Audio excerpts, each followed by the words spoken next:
संध्या का समय, हवा में अजीब सी नमी है। सूरज की आखिरी किरणें पेड़ों के झुरमुट से छनकर जमीन पर गिर रही थीं। पक्षी शोर कर रहे थे।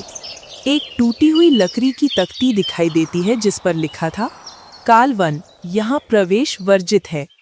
लोग कहते हैं इस जंगल में कुछ ऐसा है जो देखा नहीं जाता लेकिन महसूस होता है। हर पत्ता, हर हवा जैसे किसी दर्द की कहानी सुनाती हो। हाँ सर, आपको तो दर्द की कहानी सुनाई दे रही है और मुझको दिखाई दे रही। आदित्य और सुभाष पैदल पैदल गांव की ओर बढ़ रहे हैं। आदित्य के चेहरे पर आत्मविश्वास है, पर आंखों में हल्की चिंता। गांव के नुक्कड़ पर बैठा एक व्यक्ति, पुरानी कहानियों के अनुसार पिछले 10 सालों से कोई भी कालवन जंगल के अंदर नहीं गया है। हाँ, मैंने भी सुना है कि वो इंसानों का भूखा है। इस जंगल के बारे में सच जानकर रहूंगा। कहानियों पर मुझे विश्वास नहीं है। अरे सर, आपके सच के चक्कर में कहीं अपना राम नाम सत्य ना हो जाए। क्या सुभाष हर वक्त उल्टा बोलता है? कभी तो अपने दिमाग में अच्छा सोचा कर। गांव का चौक। थोड़ी देर बाद गांव के लोग चुपचाप बैठे हैं। कोई हंसी नहीं, कोई आवाज नहीं। आदित्य और सुभाष भी चौक पर आ जाते हैं। नमस्कार, मैं और मेरा साथी सुभाष शहर से आए हैं जंगल के बारे में जानने के लिए। सब चुप। फिर एक बूढ़ा आदमी, बाबू, वहां मत जाना। वो जंगल अब जंगल नहीं रहा। वो भूख है जो इंसान को निगल जाती है। सच में बाबा, मैं आपसे रास्ते भर से बोलता आ रहा हूं, लौट चलें। नहीं, आपको तो सर्वे करना है। आप भी मरो और मुझे भी मरवाओगे। जंगल पेड़ों से बनता है बाबा, डर से नहीं। और सुभाष, जो मेरे साथ होगा वही तुम्हारे साथ होगा। भोला बाबा आदित्य की आंखों में देखता है, जैसे कुछ पहचान गया हो। तेरे जैसे लोग पहले भी आए थे। किसी ने लौट कर नहीं बताया कि अंदर क्या है। सुभाष मन ही मन सोचता है, हे भगवान, इस बार बचा ले। अगली बार भूल से भी नहीं आऊंगा इनके साथ। अगर आज नौकरी छोड़कर जाऊं तो मेरी पत्नी मुझे घर में नहीं रहने देगी। सुभाष, तू तो फंस चुका है। तेरा तो धोबी के कुत्ते की तरह हाल हो गया है। रात का समय, मुखिया का घर। आदित्य और सुभाष चूल्हे के सामने बैठे हैं। मुखिया की पत्नी चुपचाप खाना रख जाती है। मुखिया आदित्य से बोलता है, कालवन जंगल एक रहस्यमयी जगह है और कालवन में अजीब चीख सुनी गई है, और जो भी इसमें गया वो आज तक लौट कर नहीं आया। अगर जाना ही है तो एक बात का ध्यान रखना, वहां आवाज मत लगाना। जंगल जवाब देता है, पर उसके जवाब सुनना इंसान के बस में नहीं है। शायद अब वक्त है, किसी को उसकी आवाज सुननी चाहिए। देख लेना, कहीं जंगल की आवाज सुनने के चक्कर में अपनी आवाज चली ना जाए। तुम अपना मुंह बंद रखोगे डरपोक कहीं के। ये नहीं मानेगा। आज सुभाष तू तो गया। इधर ये है और उधर मेरी पत्नी, दोनों एक से मिल गए। जब देखो तब खतरा मेरे ऊपर लाके खड़ा कर देते। हे भगवान, एक तो सही दे देता। जंगल का प्रवेश द्वार। आधी रात, चांदनी पेड़ों के बीच से छन रही है। आदित्य रुकता है और अपनी मशाल जलाता है। हवा में धीमी सी सरसराहट है, जैसे कोई फुसफुसा रहा हो। मदद करो। आदित्य और सुभाष डर जाते हैं। आदित्य मशाल को उस दिशा में करता है। वहां सिर्फ पेड़ हैं, लेकिन हवा जैसे सच बोल रही हो। कौन है वहां? भूत आ गए सर। अभी तो हमने जंगल में प्रवेश नहीं किया, उससे पहले ही भूत आके खड़े हो गए। पता नहीं कब से भूखे हैं। अरे तुम शांत रहोगे, या तो मैं इनको समझ लूं या तुम्हें। अब हम पेड़ नहीं रहे। हाँ, कब से बोल रहा हूँ इनसे। अब तुम पेड़ नहीं हो, तुम हो भूत। और हमारी मौत क्या सर, मरने के लिए यही जंगल मिला था।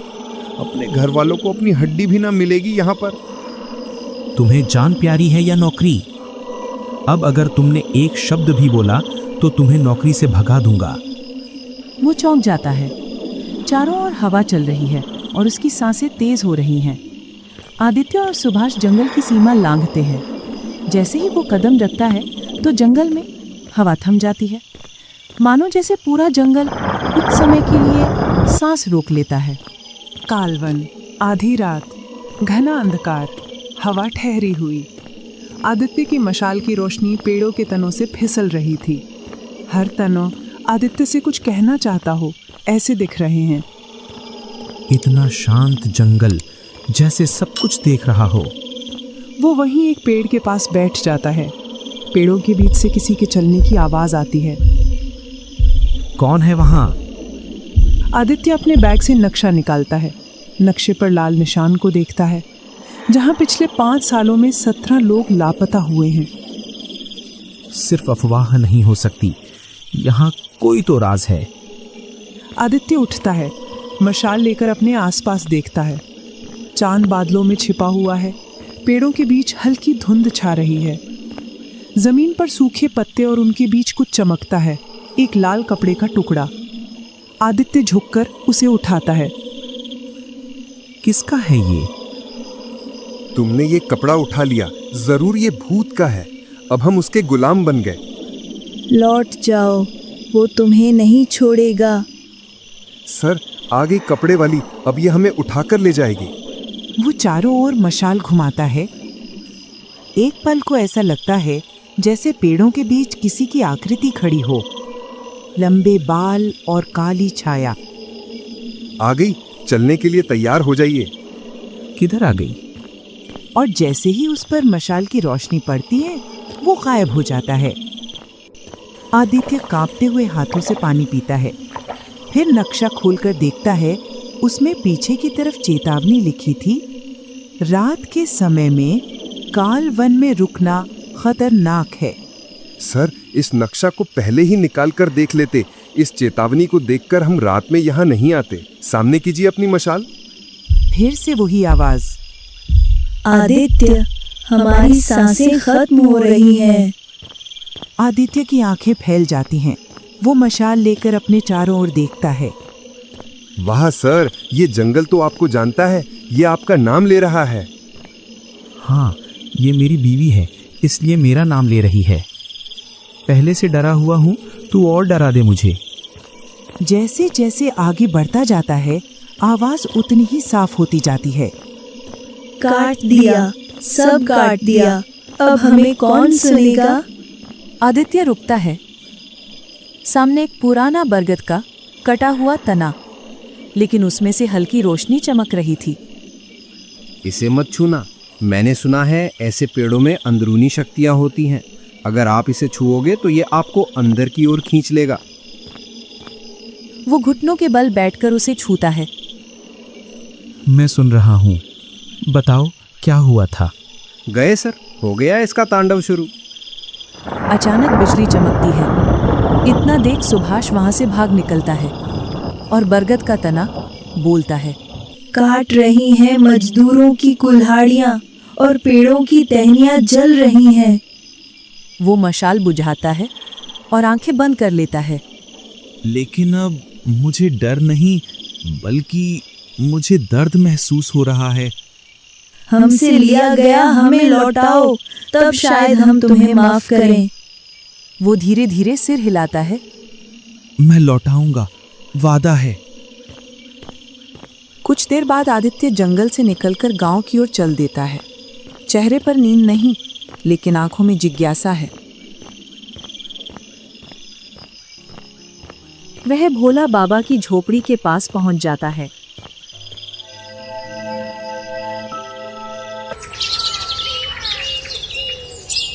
कालवन जंगल का किनारा, सुबह का धुंधला उजाला, सूरज की किरणें अभी मुश्किल से धरती को छू रही हैं।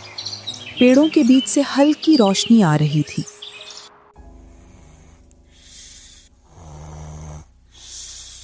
आदित्य की आंखें खुलती हैं। पिछली रात की घटनाएं अब भी उसके दिमाग में गूंज रही थीं। वह अपनी चारों ओर देखता है। हवा में एक अजीब सी खामोशी थी। बाबा, मुझे आपसे कुछ जानना है। कल रात मैंने कुछ सुना था, कोई बोल रहा था मुझसे जंगल में। सुना नहीं, महसूस किया तूने। वो जंगल है और वो तुझसे बात कर रहा था। क्या मतलब? पेड़ कैसे बोल सकते हैं? क्यों नहीं बोल सकते? हमारे पूर्वज उन्हें वृक्ष देव कहते थे। हर पेड़ में आत्मा होती है, किसी बच्चे की हंसी, किसी मां का आशीर्वाद। जब वो काटे जाते हैं तो वे आत्माएं भटकने लगती हैं। आज से 20 साल पहले ये जंगल कायना का घर था। वो बरगद के नीचे तपस्या करती थी। लोग यहां पूजा करने आते थे और पेड़ों की रक्षा का प्रण लेते थे। लेकिन एक दिन कुछ लालची उस पेड़ को काटने आए थे। कायना ने उस पेड़ को तो कटने नहीं दिया, लेकिन वह उन लालचियों की कुल्हाड़ी के नीचे आ गई, जिससे उसकी आत्मा उसी बरगद के पेड़ में रह गई। और उस दिन से यह जंगल कालवन बन गया। मतलब ये सब सच है? सच वही है जो तू सुन ले, बाकी सब इंसानों का बनाया शोर है। भोला बाबा अपनी पोटली में से एक पुराना नक्शा निकालते हैं। उस पर जंगल का चित्र बना था, बीच में बरगद का पेड़ बना था। यह वो जगह है जहां कायना की आत्मा बंधी है। उसे मुक्त करना हो तभी यह जंगल शांत होगा। लेकिन वहां पहुंचना आसान नहीं है। रास्ता सिर्फ वही देख सकता है जिसे जंगल बुलाए। शायद उसने मुझे बुलाया है बाबा। कल रात मैंने वही आवाज सुनी थी। भोला बाबा गंभीर होकर उसे देखते हैं। तो याद रख, अगर जंगल तुझे बुला रहा है तो वो तुझे परखेगा भी। तुझसे कुछ लेगा तभी कुछ लौट आएगा। जी बाबा। बाबा, कल मेरे साथ एक साथी था, उसको कहीं देखा आपने? हाँ बेटा, वो यही है। तुम्हारे डर की वजह से झोपड़ी के पीछे छिपा हुआ है। गद्दार कहीं का, जंगल में मुझे अकेला छोड़कर भाग आया।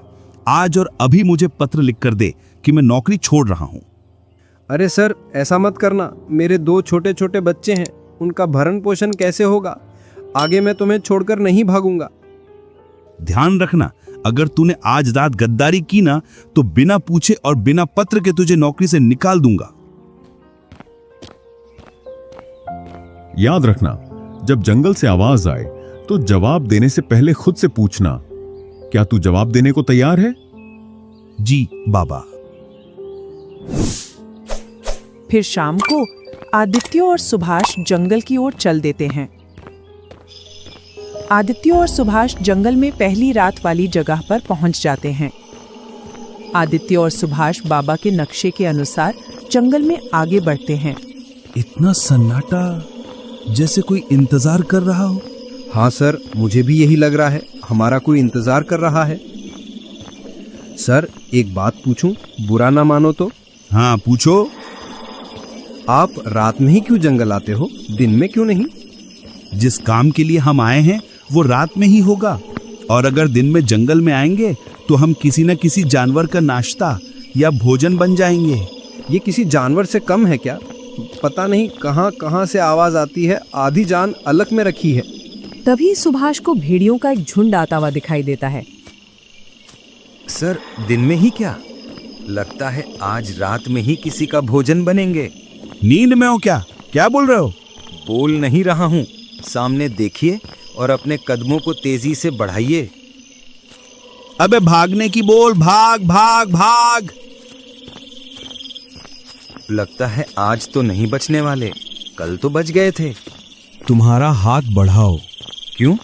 कल की तरह कहीं तुम मुझे अकेला छोड़कर ना भाग जाओ, इसलिए मैं तुम्हारा हाथ कस कर पकड़ूंगा। थोड़ी देर बाद बाबा ने जिस बरगद के पेड़ का जिक्र किया था वह उस जगह पर पहुंच जाते हैं। उसके चारों ओर हरे भरे पेड़ खड़े थे और उस विशाल वृक्ष का तना काला पड़ गया था। टहनियों पर एक भी पत्ती नहीं थी, मानो वह वृक्ष सूख चुका हो। लेकिन उसकी जड़ें जीवित थीं। और भेड़िए जैसे ही बरगद के पेड़ के पास आते हैं तो उनका वश नहीं लग पाता अपने शिकार पर, और वे निराश होकर वहां से लौट जाते हैं। आदित्य और सुभाष धीरे धीरे आगे बढ़ते हैं। आदित्य हाथ बढ़ाकर तने को छूता है। अचानक आदित्य की आंखें बंद हो जाती हैं। तब उसको दिखाई देता है सुनहरी धूप। लोग पूजा कर रहे हैं, बच्चे खेल रहे हैं। वही बरगद हरा भरा, जीवन से भरा हुआ। लोग उसे कायना कहकर पूज रहे थे। अचानक से कुल्हाड़ियों की आवाजें आती हैं। कुछ लोग पेड़ों को काट रहे थे। उनमें एक लालची व्यापारी था जो उनका नेतृत्व कर रहा था। लोग चिल्लाते हैं, रोकने की कोशिश करते हैं। एक औरत उस पेड़ से लिपट जाती है। इतने में ही एक कुल्हाड़ी उस औरत पर पड़ती है, जिससे वहां खड़े सभी लोग इधर उधर भाग जाते हैं। आदित्य की आंख खुल जाती है और वो पसीने में तरबतर हो जाता है। मुझे लगा आप तो गए और अब मेरी बारी है, लेकिन आप तो जिंदा है। तो यही वो बरगद है जिसमें कायना की आत्मा बंधी है। तू कौन है जो हमारे दर्द को महसूस कर पा रहा है? मैं आदित्य हूँ, जंगल की रक्षा करने आया हूँ और तुम्हें आजाद करना चाहता हूँ। हर इंसान यही कहता है, हर इंसान हमें काटता है। क्यों विश्वास करूं तुझ पर? क्योंकि मैं सुन रहा हूँ तुम्हें और मैंने तुम्हारा दर्द महसूस किया है। अगर सच में हमें बचाना चाहता है तो पहले खुद को इस जंगल के हवाले कर दे। जो यहाँ सांस लेता है वो जंगल का बन जाता है। अगर यही रास्ता है तो मैं तैयार हूँ। आदित्य धीरे से घुटनों के बल बैठता है, मिट्टी में हाथ रखता है और मुस्कुराता है। अब मैं समझ गया, जंगल सिर्फ जमीन नहीं होता, ये जिंदा है और अब ये मुझ में भी है। अब तू जंगल का हो गया। अब तुझे मुझे आजाद कराने के लिए एक काम करना होगा। कौन सा काम? मेरी बेटी आर्या को उस लालची व्यापारी की कैद से मुक्त कराना होगा। तुम्हारी बैठी भी थी? हाँ, जब वो लालची व्यापारी 20 साल पहले यहाँ आया तब मेरी बेटी 1 वर्ष की थी और मेरी बेटी आज भी उस लालची व्यापारी के पास है और वो मेरी बेटी का फायदा उठाकर आज भी जंगल काट रहा है। कैसा फायदा उठाता है?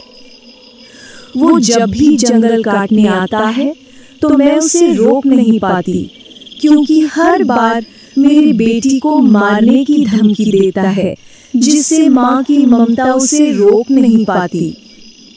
इसके लिए कुछ उपाय देखना पड़ेगा, पर ये लालची व्यापारी कहाँ मिलेगा? तुम जैसे ही सामने की दिशा में जंगल की छोर में पहुंचोगे तो वही उसका कारखाना है।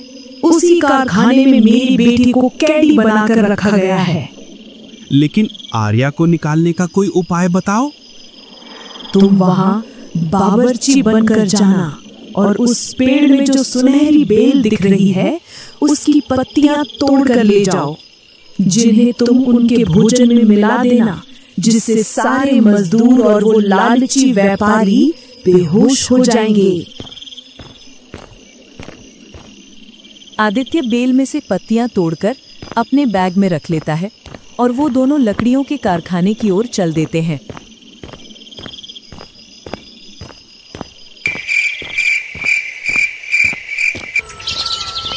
उसे वहां पहुंचते पहुंचते सुबह हो जाती है। अरे भाई, तुम तो नए नए लग रहे हो।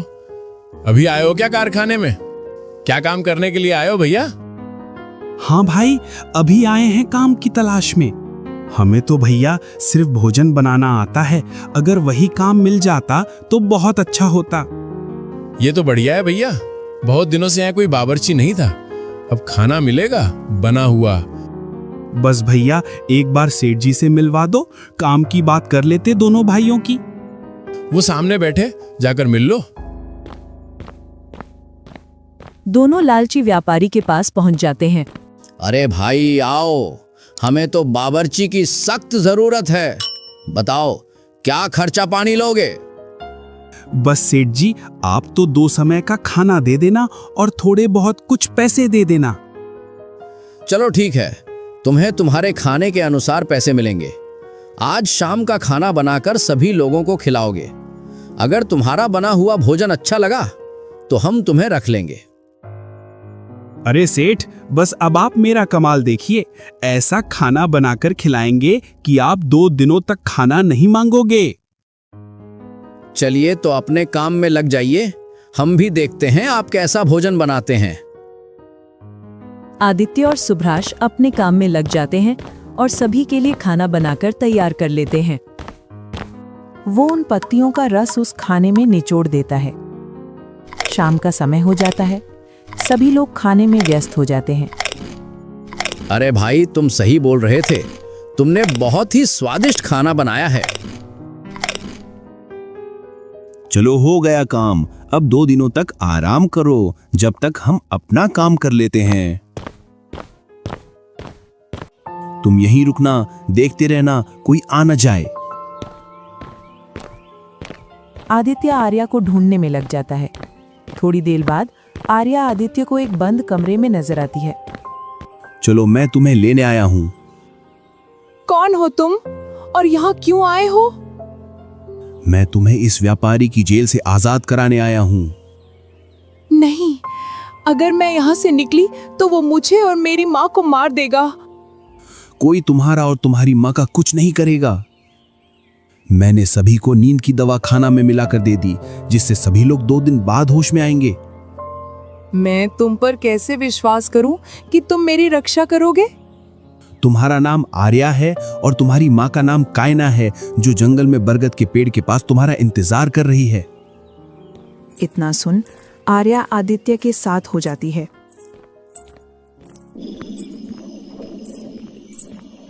जैसे ही वो जंगल में अपने कदम रखती है तो जो उसके अतीत में हुआ था वो सब कुछ याद आ जाता है उसे। तुम्हें मालूम है, अब इस दुनिया में मेरा कोई नहीं है। हमारे काफिले को इस लालची व्यापारी ने नष्ट कर दिया। हाँ, इस घटना के बारे में तुम्हारी माँ ने सब कुछ बता दिया मुझे। अब समय है न्याय का, सभी को सजा मिलेगी। और तीनों जंगल में बरगद के पेड़ के पास पहुंच जाते हैं। आ गए तुम मेरी बेटी को लेकर। हाँ, आगे आपकी बेटी को लेकर। अब तो आप खुश, अब आप आजाद हो जाओगी। मुझे बांध रखा है। जैसे ही मेरी बेटी इस पेड़ के तने से हाथ लगाएगी, मैं आजाद हो जाऊंगी। जाइए, बरगद के तने से हाथ लगाइए। जैसे ही आर्या उस पेड़ के तने को हाथ लगाती है तो उसको उसका बचपन याद आ जाता है। अब मैं आजाद हूँ और इस जंगल में कहीं भी आ जा सकती हूँ और उस व्यापारी को भी मार सकती हूँ। लालची व्यापारी, अब तू मेरे हाथों से नहीं बचेगा। नहीं, तुम ऐसा नहीं करोगी। अब आगे का काम मेरा है, क्योंकि मैं एक वन अधिकारी हूँ। उसे दंड दिलाकर ही रहूंगा। नहीं, अब तुम मेरे रास्ते में मत आओ। वो मेरा गुनहगार है और सजा भी मैं ही दूंगी। तुम ऐसा नहीं करोगी। मैंने तुम्हारे कहने पर पूरा काम किया है। अब तुम जा सकती हो। इस जंगल की रखवाली हम करेंगे। इतने में ही भोला बाबा वहां आ जाते हैं। अब तुम आजाद हो जा सकती हो और यह वन अधिकारी जंगल की रक्षा करेगा। मैं नहीं जाऊंगी यहाँ से। तेरी आखिरी इच्छा बता दे, जब तू जाएगी। आदित्य से मेरी बेटी का विवाह करा दो, मैं चली जाऊंगी यहाँ से। क्या तुम दोनों राजी हो इस विवाह के लिए?